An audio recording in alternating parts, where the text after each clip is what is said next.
Baisley's takes the ball at the top, and you can feel the weight on his shoulders as he tries to steady himself, tries to breathe, tries to make a decision before the defense swallows him whole. He pushes left, slips through a narrow gap, and fires it across the court to Giddey. The arena tightens. Giddey rises for three, and the entire building freezes in a single shared heartbeat. The shot slices through the air and detonates through the net with a violent crash of sound. Bang! The tension spikes, rises, refuses to settle. These two teams aren't simply competing, they are mirroring each other, reflecting each other's strengths, forcing each other into collisions that neither side can avoid. The Bulls have lived off drive and kick precision all season, but tonight every movement feels like it's being done under pressure that claws at the edges of their confidence. Before we continue, hit the like button and subscribe for more highlights. Adebayo answers. He steps calmly into the pull-up, his form steady, unmoving, almost cold. The ball drops through the net like it was always meant to be. Another blow, another jolt to the Bulls' balance.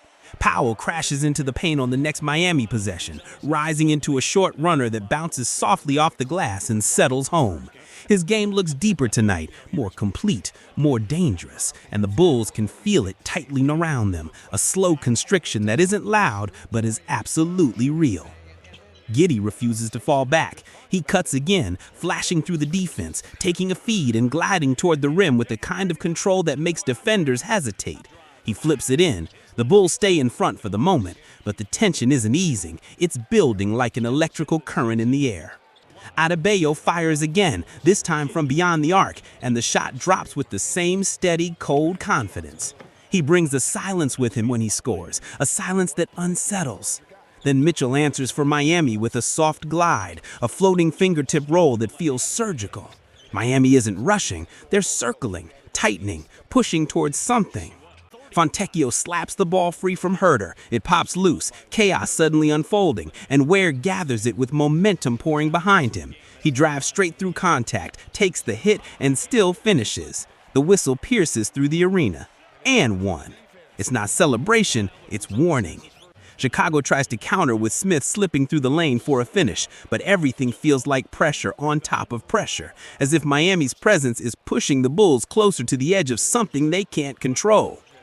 Then the run hits, a 12-2 blast from Miami that starts like a spark, but turns instantly into a surge. Sumu breaks through once, slicing down the lane, but even his finish can't slow the heat.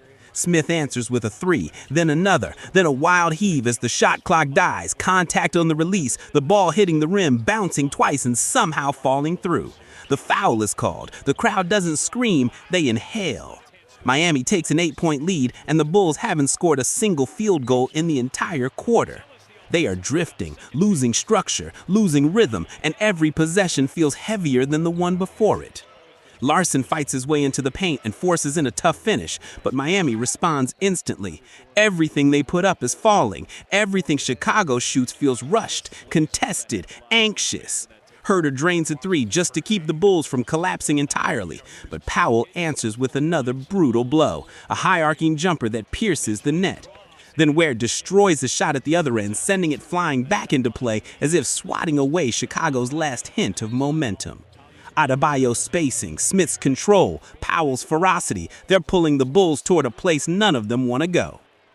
Powell steps into another three, this one from impossibly deep, and when the ball leaves his hand, the arena braces for impact. It hits. Miami rises to a double-digit lead, and the Bulls can feel something cracking underneath their composure. The river shrinks for Chicago. Every possession becomes a climb. Every second stretches. Miami keeps pressing with a kind of relentless force that isn't explosive, but suffocating. The Heat force another turnover. Larson drains a three from the corner. The pressure grows. The Bulls feel themselves sliding deeper into trouble, as if the game is pulling them downward by the wrists. Hawes chases down a loose ball, fires it off the glass, and the tension keeps tightening. Then Giddey hits a cutter, flips the ball inside for a needed Bulls bucket. But Miami closes the space immediately. Trey Jones rips the ball away on the next possession, igniting a transition burst that ends with Baisley's flying down the lane for a massive finish. He screams into the air afterward, not out of joy, but out of desperation, out of the need to break something open before the game crushes him. But Mitchell ends the Bulls' run with a smooth, decisive drive, sliding through defenders, laying it in as if the lane belongs to him. The pressure grows thicker. Every dribble sounds sharper. Giddey keeps attacking, keeps forcing his body into the fight, but Miami has an answer for every punch. Mitchell spins left, flips in a left-hand scoop, calm as ever.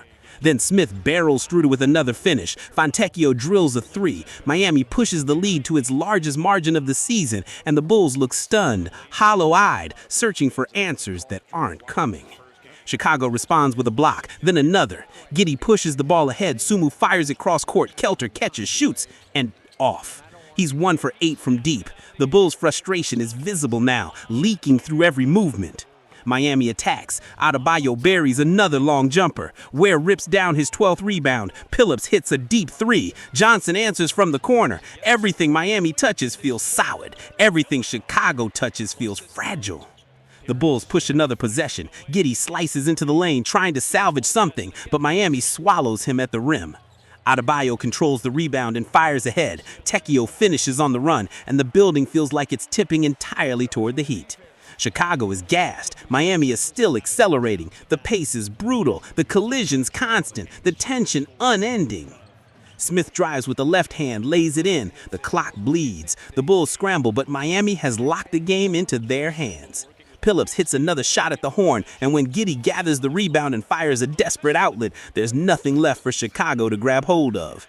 Smith gets one final layup as the buzzer shouts across the arena. The night ends with Miami victorious, and the air in the building hangs heavy, thick, like the game has taken something from everyone. Players, fans, coaches. It wasn't a blowout. It wasn't a comeback. It was pressure. Relentless, grinding pressure. A game where every possession felt like a test of will. And the Bulls, for all their fight, couldn't withstand the storm that never stopped coming. Nice rebound by Ware, who's got his 12th of the night. Blocking foul on Larson. Io continuing to compete.